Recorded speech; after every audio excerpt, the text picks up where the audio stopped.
അവൻ തന്റെ അധരങ്ങളാൽ എന്നെ ചുംബിക്കട്ടെ. നിന്റെ പ്രേമം വീഞ്ഞിലും രസകരമാകുന്നു. നിന്റെ തൈലം സൗരഭ്യമായതാണ്. നിന്റെ നാമം പകർന്ന തൈലം പോലെ ഇരിക്കുന്നു.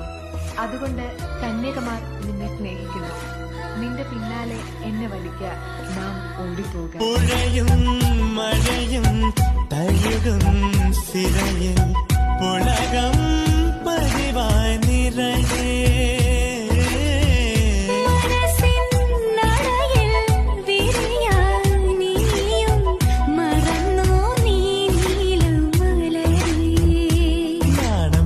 പൂത്ത് കൊഴിയേ ീണം കേട്ടു കേട്ടു കഴിയേ യാത്ര പോയി തനിയേ.